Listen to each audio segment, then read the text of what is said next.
Hello, hello. This is Yuri of Moving Sales Professionals and Let's Talk Moving podcast. And with me today, I have Mario Reyes, one of our most popular guests on the show. So he's coming back to us. Hey, hello, Mario. How are you? Good morning, Yuri. How are you? How are you? How are you? And the dedication of this man, he gets up at 3 in the morning, his time in California, just to join me for a 7 a.m. recording. It's Uh, freaking awesome. I don't think uh, anybody else is that dedicated. Maybe me. uh, That's it. yeah, well, you know what? We've had a long history together, Yuri, so I would do it anytime. Anytime Mm. you've asked. Well, I appreciate that. Thank you very much for joining me. So tell me, what's going on in the Mario world these days? Oh my gosh, man. It's just the moving business is tough. I mean, like it's tough for us out west. We do still like 75 to 80% of the United States military. So they got rid of that master program, Right, which yeah, I heard about was that. good. Yeah, which was good because it just wasn't working. I actually tried it, and it just wasn't as good. It just if Hmm. if they did everything they said they were gonna do, it would probably be okay. Wow. But I If everybody say, did everything they said that they were going to do, oh we'd all be living in a completely different world, right? yeah, yeah, And there wouldn't be a correct, war in correct. Ukraine right now. But that's besides No, the point. that's true. That's true if it was perfect. So I guess you're right. Wow. I didn't look at it like that, but no, no, no, no, it is. So I mean, like it just didn't work out. Some of the people I met along the way over there were pretty nice. Some just were the reason why they're out of business Mm. or not just lost a contract because they were kind of disconnected on what was really going on out here. So maybe they should have listened to your podcast more. Maybe.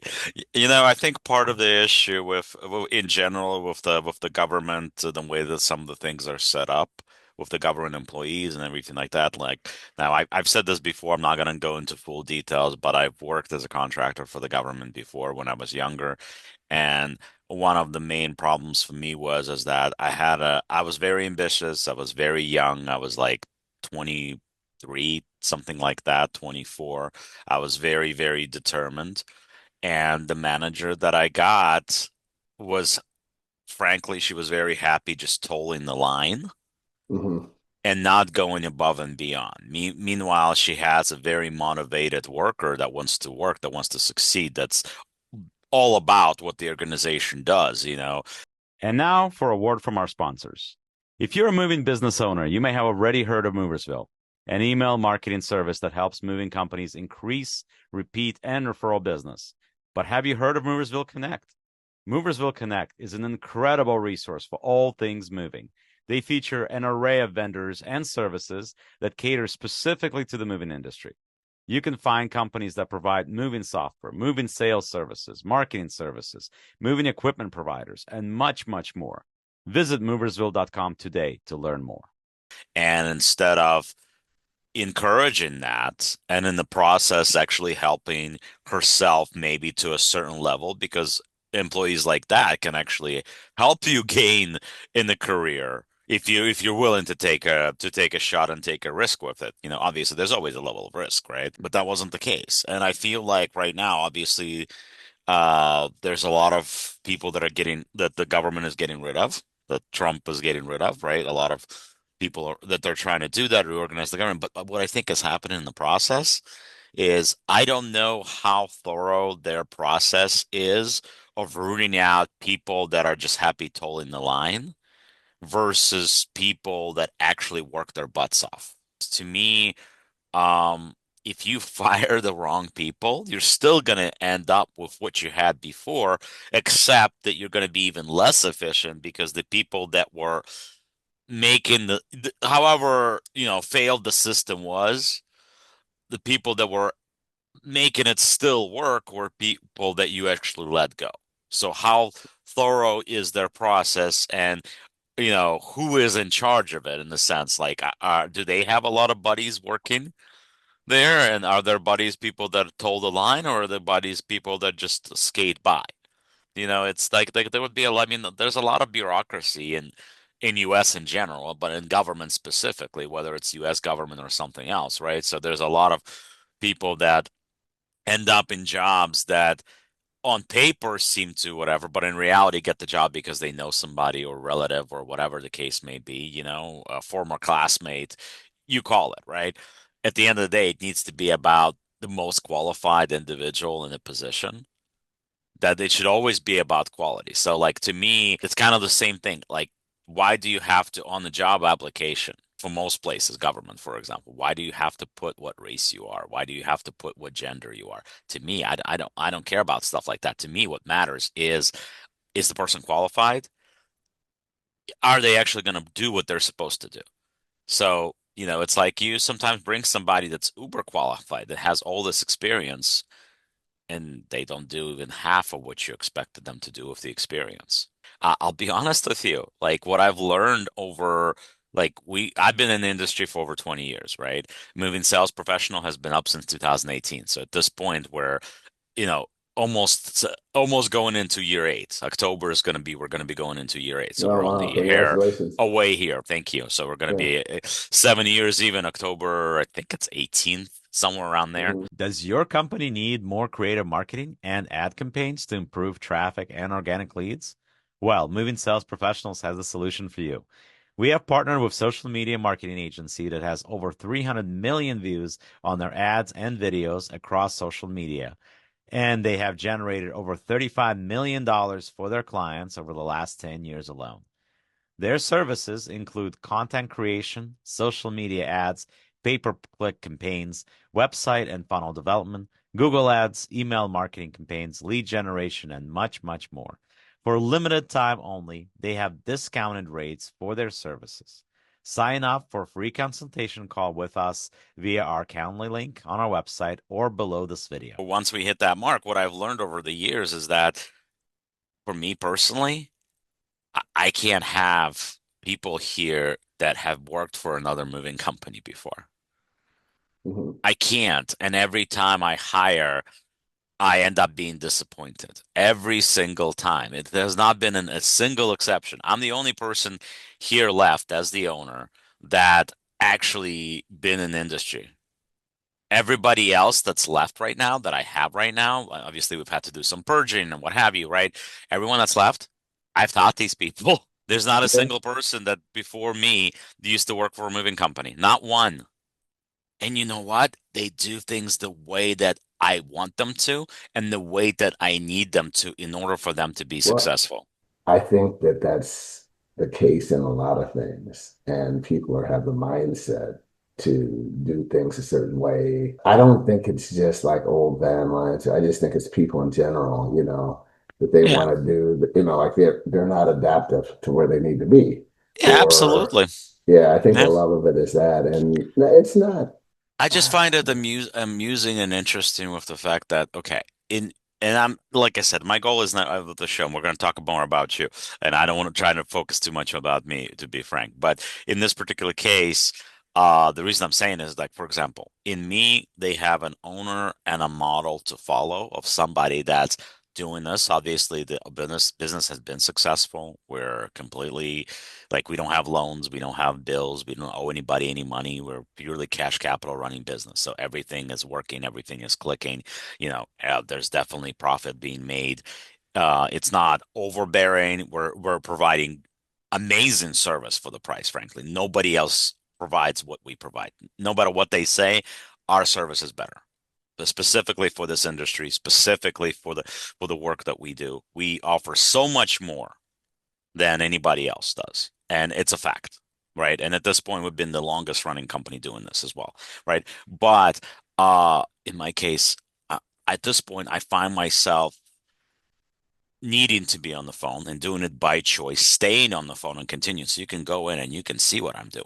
You can see what I'm doing. You can hear the calls that I'm making. You can hear how I'm making them. You can hear what I'm saying to people, right? And you can see the results on the board. It's very obvious, right? And the guy and my crew that's still here, and some of them have been here for 6, 7 years, they're following my lead and they're Right. being successful. The opportunity is there. So it's kind of the same. So like every time I've brought somebody from another company, I said, look, guys, I don't care what you were taught before. This is what I want. This is how I want it. And they say, yes, yes, yes, we'll do it. And then a very short amount of time goes back and they go right back to doing whatever it was that they were taught before, Well, I think which is that human nature.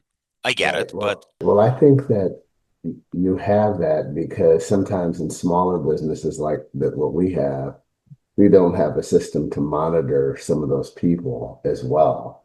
And a full, even though that you might be right in front of them, Hmm. they just don't, like you almost have to have a monitored program, like where you can see their productivity at every step of the way. And I think that that's what smaller companies lack. They Hmm. don't have but the tools are out there, but like Yeah. even if you have the tools, it's like I tell people, it's like managing and having them. It's like if you build a house and you build a house that built completely with just a hammer and a Yeah. screwdriver, Yeah. and they're like, well, that's great. And then like by hand, everything you say, everything I built by hand. And then they're like, why don't you just use the screw and nail gun? And then they're like, oh, well, so I mean, you can have these tools if you don't know how to use them, Hmm. and just because you're working hard, because the person using the hammer and the screw, yeah, he's working hard, but not in the right direction. And management owners, it's up to us to align them to say, hey man, use a nail gun, use a screw gun, use the professional tools that you have. That's hard because we struggle with that in our organization as well. I think Yeah. everybody does a little bit because we're not the big companies that have the total systems. I mean, we everyone has SOPs now, and it just depends on how well your staff follows them, and not just that. How many people know what the moving sales professional way is, the South Bay Moving Systems way is, or whatever company that you're Hmm. out there is like, do you know your way? Do you know what they're about? Right. But that's And the thing, though. Whenever you bring people in, I know you do that. I know I do that. Whenever I bring them in, before I even get them anywhere near training or anywhere near to listening to me or anybody else, you tell them what the way is. You tell them right, what you're trying to achieve. You tell them that you have what track record you have. You tell them what it is that you're trying to do, and you're still gonna get people. And you're like, and sometimes I just grab my head and go, why? Like I'll give you an example. You're giving somebody let's say you're giving them a price sheet, and you tell them, okay, this is what you charge here. This is what you charge here. Just follow the price sheet, right?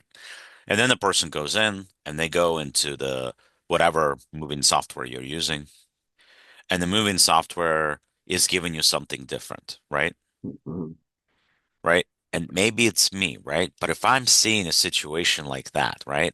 The first thing I'm doing is I'm picking up the phone and I'm calling the person that gave me the price sheet and saying, "Hey, you gave me this sheet, but the system is giving me this. Which one am I going with?" Right? That would be legit and logical question, right? Which one? Which route am I following? And then you follow that route, whichever whatever they tell you, right? Versus just seeing it, not following the sheet that you were given, following what the system is giving you, even though you were told from the get-go, don't follow the system, follow what you're thinking and follow what we're giving you. You're still following what the system says. So you're doing something that's completely whatever, and you're not asking anybody. And then you're like, okay, well, these people they're not booking, they're not talking to me, they're not doing this, they're not doing that. And then you go back and you look and you're like, holy crap, well, you were pricing like $100, $200 more than you should have. No wonder they weren't talking to you.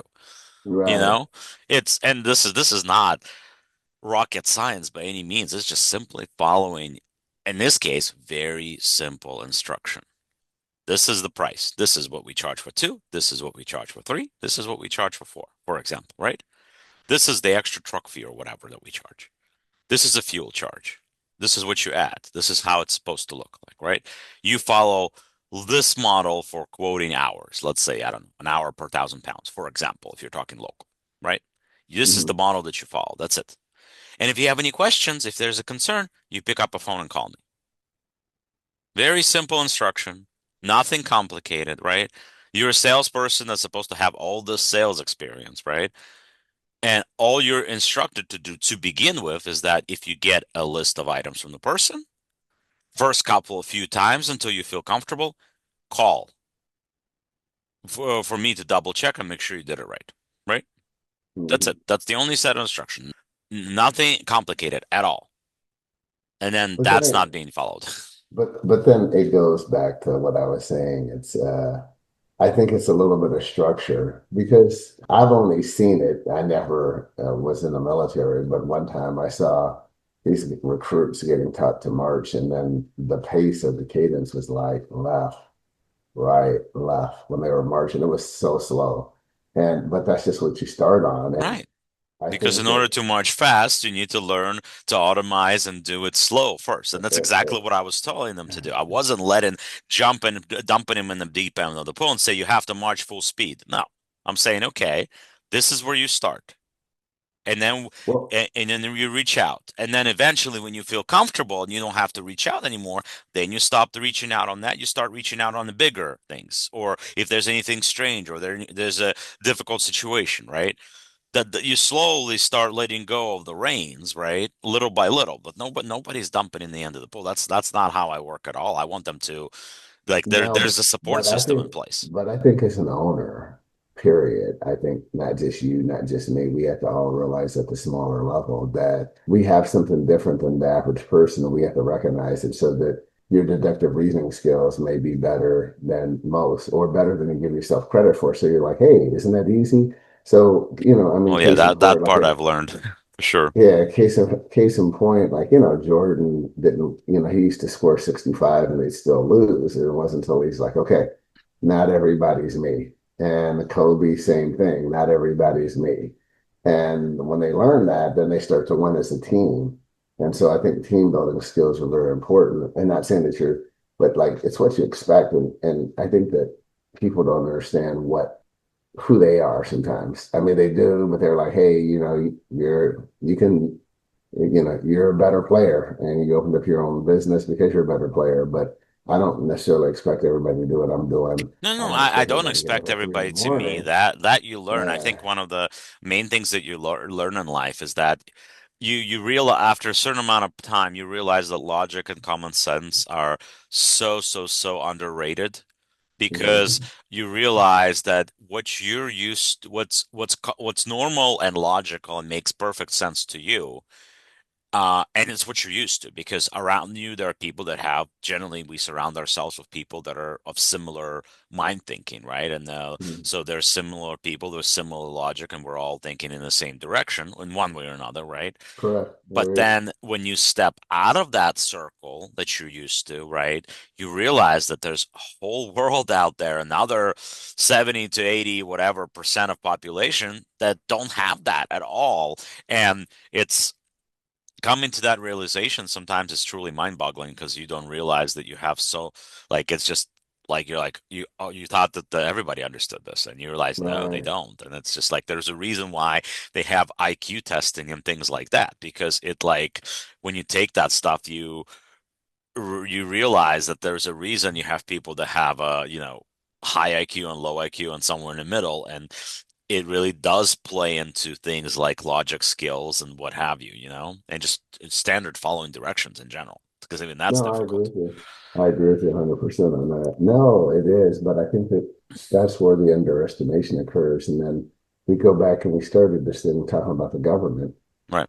They really don't have the skills to monitor and track employees and productivity that they should. And then you get people that like they're just not motivated because, and then you can't Right. really blame them because if you know you were going to get a pension and Hmm. a promotion just because Hmm. of tenure and Right. not because of Right. talent, Right. then why would you put out a whole bunch of talent? Or why would you?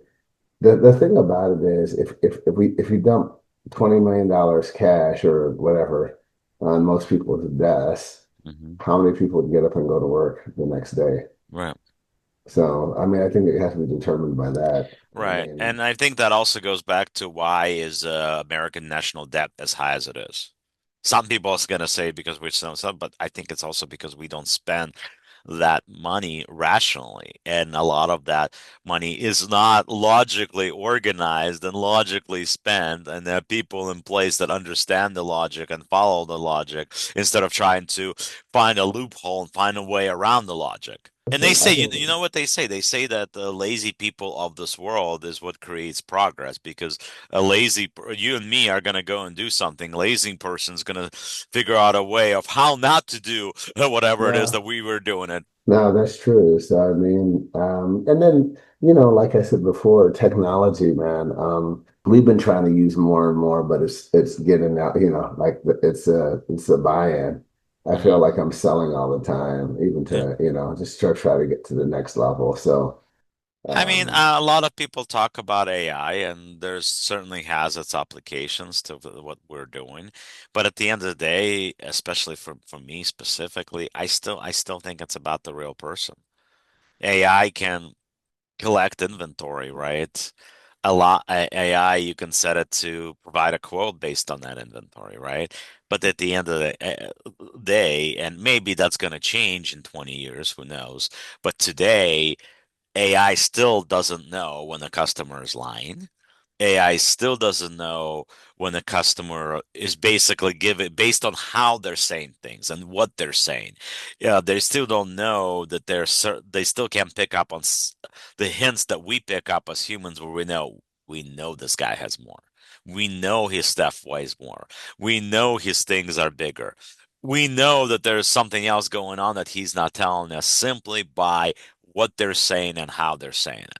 And I don't know that you can really teach that to the AI, because people are shifty and people are crafty, and the way that they do things and say things, it would be hard for a computer program to recognize. Yeah, we got voice recognition, stuff like that. I'm sure you can recognize like voice patterns and stuff like that, like they do when you take a lie detector test, for example, right? It figures out the variations in your voice and in your heartbeat and what have you, right? How you're breathing, no, I but agree. AI can't do that simply by the conversation. No, I mean one day it will, but One not day. right now. Yeah, no, no, no, I agree. I mean, I'm 60, and there used to be a cartoon called the Jetsons. Oh yeah, I remember that. Okay, See, I'm yeah. not that old, but I've seen that cartoon. But like the thing about it is, when I was 4 or 5 years old, I thought by now we would have flying cars. I think we You know all what I? thought that, honestly. Yeah, I thought yeah, that. yeah. I said, oh man. And So, technically, but we do have flying cars. It's just not they're still not to the extent of, that we no, thought of, they're or the cartoon showed, right? right. I mean, a lot of other things came into existence. I mean, you can weaponize some of these things. I mean, Walmart has a big drone delivery program, Hmm. like what they're doing in Bentonville. I had a friend of mine just take a picture of their drone delivery. So they're active, but I mean, at the same time, you can weaponize those things, and I think that the government knows that and says, Well, we're "Hey, seeing we that can't have a." firsthand right now.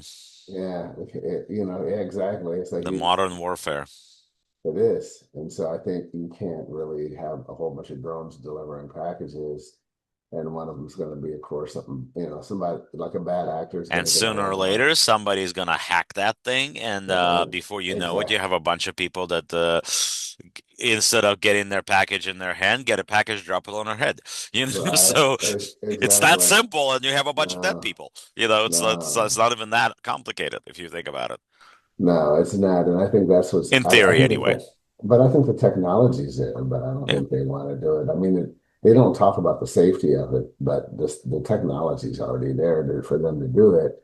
I remember, and like I've talked about this even on my show, I said, man, Bill Gates had this thing called, they interviewed him, it was over 10 years ago. He talked about the robot tax. Hmm. And the robot tax was, he said, any job that gets lost during automation, the inventor needs to pay a tax because it's laying off people and workers. And then he also went on to say that this was 10 years ago. He said 40% of the workforce can be automated right now. Yeah. Like they could lay off 40% of people. And then I kind of asked him, I believe, well, why don't they do it? They like, basically he said it was like, it would be anarchy. And so they have the technology. And I think right now, due to COVID, that got sped up a little bit. And people don't want to go back to work. And employers are like, hey, man, I can replace you.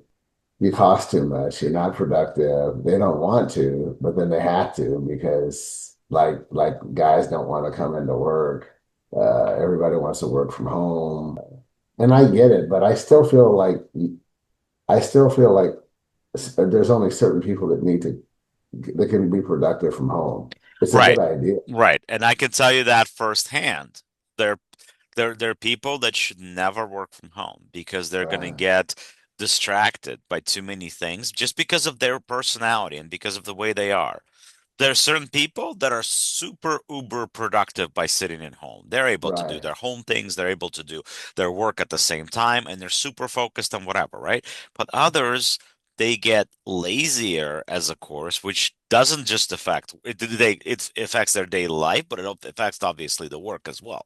So it's kind of it's yeah, you got to figure out who's the person that's going to be able to focus on that and who's the person that's not. That's 100% important because it's not like like 100% of my people are remote right this particular moment, right?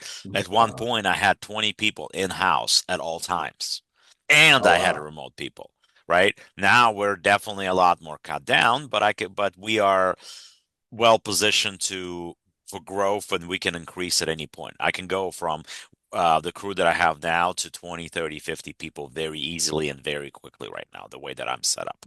But in general, yeah, those type of things that definitely sped things up. And it's just like, and I mean, on one side, I'm happy that there are these people from home because these people can, if they fit what I'm looking for, they can call me and they'll have a job, right? But they got to be productive from home. So it's like if they're not productive, that's going to that it this world of sales and this world with moving sales in general, it's if you're putting in the work, you're going to be well rewarded. If you're not putting in the work, you're not going to make much money. No, It's that's very true. there's nothing in between. Like there's no, That's true. and especially these days, I know I'm fully commissioned at this point. A lot of people that do similar work that I am are as well, because sooner or later you're going to come to a conclusion that staying strict hourly and commission does not work. Not for this at all. Right. Because you're gonna end up with a bunch of people. This is what I found when I was doing training in the beginning, right? Which we were paying for. We ran into people that were career interviewees. These people would go to an interview, they would get hired, they would go for training, they would get paid for training, and then a week or two later they would quit and collect the money that they got from training, right? And meanwhile, you as the owner going, what the hell? Because you just threw all that money out the window, basically, right? And then you Right. have to go over and over and over again until you eventually come to what I came to. And it's like we're doing things the way that we're doing things now because of people like that. We had to adjust. No, no, I agree. I agree. I Now, agree with what you no, said. Mario, tell me, like, you got the new show, and like I've seen all the video, I've seen all the promotions and everything. Tell me more about it. So, what's the goal of the show? What are the plans? Woo. What are you trying to do?